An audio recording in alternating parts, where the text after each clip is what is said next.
Good evening, everyone. Myself R.K. Tripathi, and I am taking the topic that is related with class 12th chemistry. And the name of the topic is डाईऑक्सीजन। तो सबसे पहले डाईऑक्सीजन का preparation कैसे होता है। तो जब पोटेशियम क्लोरेट को MnO2 के प्रेजेंस में गर्म किया जाता है तो 2KCl + 3O2 मतलब ऑक्सीजन बनता है। साथ ही साथ में मेटल ऑक्साइड का भी थर्मल डिकम्पोजिशन करने पर उसको हीट करने पर ऑक्सीजन मिलता है। 2Ag2O 4Ag+O2 2HgO 2Hg+O2 देता है। इसके अलावा हाइड्रोजन पर ऑक्साइड भी डिकम्पोज होकर के H2 और ऑक्सीजन देता है। इसके बाद प्रॉपर्टीज देखिए, डाईऑक्सीजन एक कलरलेस होता है, कोई कलर नहीं रहता ऑक्सीजन का। डाईऑक्सीजन का ऑर्डरलेस मतलब उसमें कोई गंध भी नहीं होता है, और वाटर में बहुत ज़्यादा सॉल्यूबल होता है।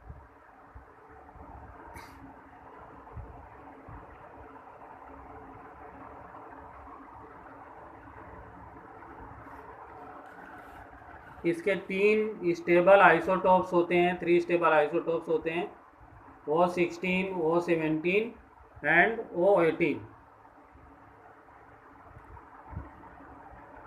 डाईऑक्सीजन मेटल, नॉन मेटल और कंपाउंड तीनों से रिएक्शन करता है और अपने ऑक्साइड बनाता है। जैसे मेटल से रिएक्शन किया Ca और Al से तो CO calcium oxide aluminium oxide बनाया। नॉन मेटल फास्फोरस कार्बन से रिएक्शन करके फास्फोरस पेंटाऑक्साइड कार्बन डाइऑक्साइड मिल बनाया। और कंपाउंड जैसे ZnS और CH4 से रिएक्शन करके ZnO और CO2 बनाया। इसके अलावा कुछ ऑक्साइड्स ऐसे भी होते हैं जो कि कैटालिस्ट के प्रेजेंस में रिएक्शन करते हैं। सल्फर डाइऑक्साइड ऑक्सीजन से वेनेडियम पेंटाऑक्साइड के कैटालिस्ट के प्रेजेंस में रिएक्शन करके सल्फर ट्राई ऑक्साइड बनाता है। HClO2 के साथ रिएक्शन करता है CuCl3 के प्रेजेंस में और Cl2 और H2O बनाता है। इसके यूज़ क्या है, एक तो देखिए सबसे बड़ी बात, जो सांस लेने के लिए हम इसको यूज़ करते हैं, तो रेस्पिरेशन में कहीं कहीं भी कोई चीज़ किसी का भी दहन होता है, कंबंसन होता है, तो वहाँ ऑक्सीजन ही यूज़ होता है। ऑक्सी एसिटिलीन जो वेल्डिंग में इसका यूज़ किया जाता है। साथ ही साथ में बहुत सारे मेटल्स को बनाने में यूज़ होता है, खासकर स्टील को। ऑक्सीजन सिलेंडर को हॉस्पिटल में यूज़ किया जाता है।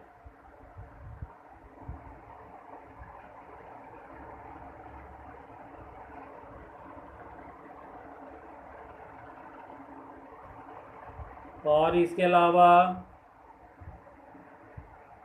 रॉकेट फ्यूल्स में भी इसका यूज़ किया जाता है। तो ये सब इसके मेन यूजेस हैं। अब आ जाइए सिंपल ऑक्साइड्स। तो जनरली ऑक्साइड्स 4 टाइप्स के होते हैं। एक होता है बेसिक ऑक्साइड। तो बेसिक ऑक्साइड जो रहता है वो मेटल से बनता है। दूसरा रहता है एसिडिक ऑक्साइड, नॉन मेटल से बनता है। एम्फोटेरिक ऑक्साइड जो है वो मेटलॉइड से बनता है। इसके अलावा न्यूट्रल ऑक्साइड्स होते हैं। तो सबसे पहले देखिए यहाँ पर आपका नॉन मेटल से एसिडिक ऑक्साइड बनता है। जैसे सल्फर डाइऑक्साइड जो है और सल्फर डाइऑक्साइड बना और इसको वाटर में डिज़ोल्व करेंगे तो एसिडिक कैरेक्टर का होता है। कहने का मतलब ये है कि जो नॉन मेटल ऑक्सीजन से रिएक्शन करके ऑक्साइड बनाएगा, उसको वाटर में डिज़ोल्व करने पर वो एसिडिक कैरेक्टर का होता है। SO2 + H2O H2SO3। इसी प्रकार देखिए मेटल जो है कैल्शियम है, वो ऑक्सीजन से रिएक्शन करके कैल्शियम ऑक्साइड बनाएगा। वाटर में डिज़ोल्व करने से कैल्शियम हाइड्रोक्साइड बनता है और calcium hydroxide basic in nature होता है। Some metallic oxide exhibit a dual behavior. They show characteristics of both acid as well as basic oxides. Such oxides are known as amphoteric oxides. They react with acid as well as alkalis. तो कुछ ऐसे भी होते हैं जो कि acid से भी रिएक्ट करते हैं बेसिक से, मतलब एम्फोटेरिक इन नेचर है। जैसे एल्युमिनियम ऑक्साइड है, एसिड HCl से रिएक्शन किया वाटर के प्रेजेंस में और AlH2O 6 से 3+ बनाया। साथ ही साथ में बेस के साथ में रिएक्शन किए, वाटर प्रेजेंट में 2Na3Al OH 8 भी बनाया।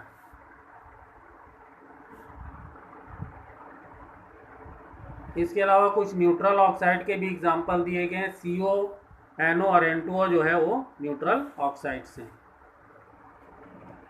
तो मेन पॉइंट यही है कि इसमें जो मेटल के साथ में ऑक्साइड बनाते हैं उसको वाटर में डिजॉल्व करने पर बेसिक इन नेचर होता है।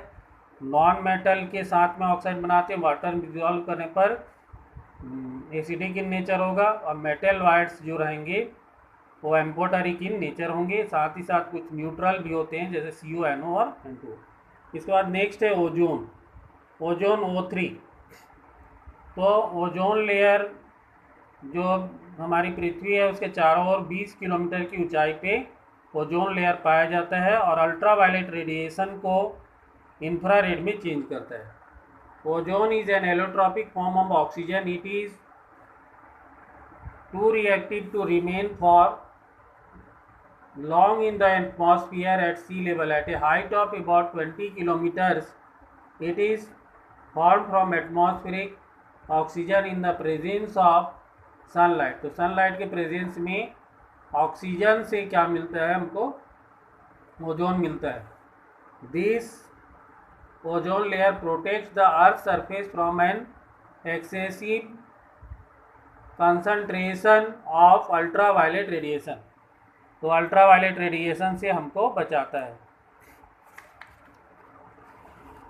देखिए प्रिपरेशन में, when a slow dry stream of oxygen is passed through a silent electrical discharge, conversion of oxygen to ozone 10% occurs, the product is known as ozonised oxygen.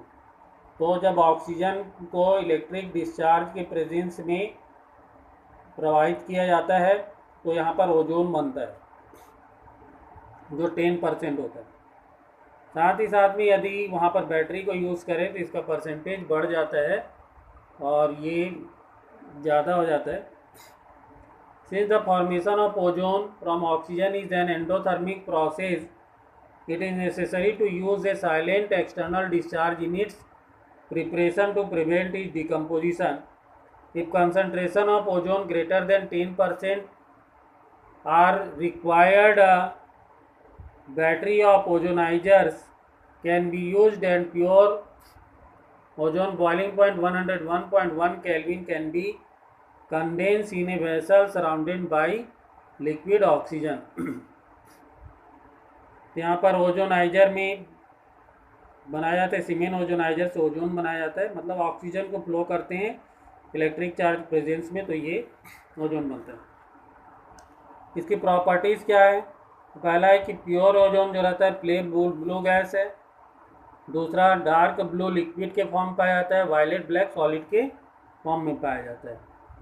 Ozone has a characteristics smell and in smell concentration it's harmless, however if the concentration rises above about 100 parts per million, breathing becomes uncomfortable resulting in headache and nausea। तो यहाँ पर ozone का कुछ smell होता है, यदि इसका ज़्यादा मात्रा हो तो हार्मफुल भी होता है और हेडेक और नौसिया इसके कारण होता है।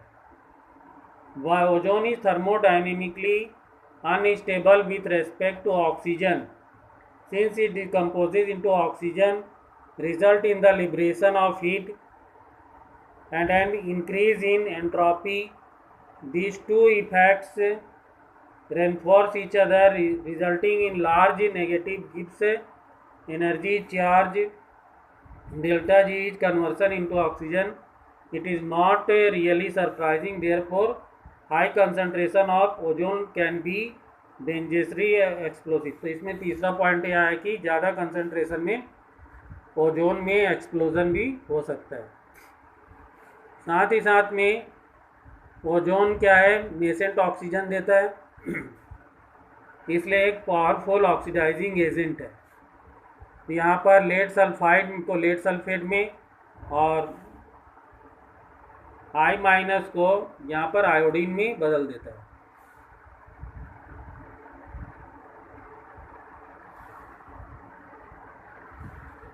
और इसके अलावा देखिए, तो यहाँ तक इसके कुछ प्रॉपर्टीज़ थे।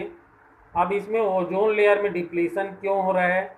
क्योंकि फ्रियॉन या CFC क्लोरोफ्लोरोकार्बन जिसमें भी पाया जाता है, चाहे वो रेफ्रिजरेंट्स में हो या पेंट में हो, इसके कारण क्या होता है, ओजोन लेयर में डिप्लीशन हो रहा है।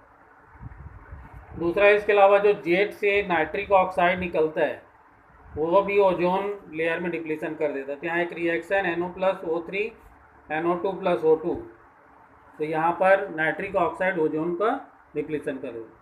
साथ ही साथ में ओजोन में जो बॉन्ड लेंथ रहता है 128 पिकोमीटर और बॉन्ड एंगल 170 डिग्री रहता है, और इसका जो आपका रेजोनेंस रहता है, देखिए ओ डबल बॉन्ड हो और इधर सिंगल बॉन्ड, तो आप काउंट कर लीजिए ऑक्टेट में। जैसे डबल बॉन्ड में इधर नीचे 4, एक बॉन्ड में 2 + 6 + 2 8, फिर ऊपर में देखिए ये लोन पेयर है और इसके साथ ये डबल बॉन्ड है, तो 2 बॉन्ड में 2 4 2 6 और इस बॉन्ड में 2 8। यहाँ देखिए 6 और 2 8, इसको देखिए 4, ये 2 6 और 2 8, तो इसका रेजोनेंस में डबल बॉन्ड सेकेंड साइड में आ जाता है। तो इस प्रकार से रेजोनेटिंग स्ट्रक्चर है। यूज़ क्या होता है ओजोन का?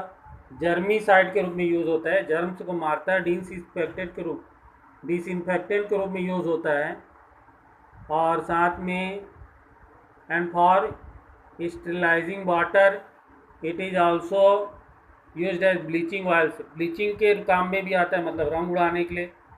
आइवरी, फ्लोर, स्टार्च ETC, हाथी जो दांत रहता है उसमें का कलर उड़ाने के लिए, या फिर क्या है जो सिनेमा हॉल अंडरग्राउंड रहते हैं उसको वहाँ से जर्म्स को हटाने के लिए भी इसको यूज़ किया जाता है। It acts as an oxidising agent in the manufacture of potassium permanganate, तो पोटेशियम परमैंगनेट को बनाने में ऑक्सीडाइजिंग एजेंट के समान भी यूज़ होता है। तो इस वीडियो लेक्चर में इतना ही। Thank you so much, thanks for listening.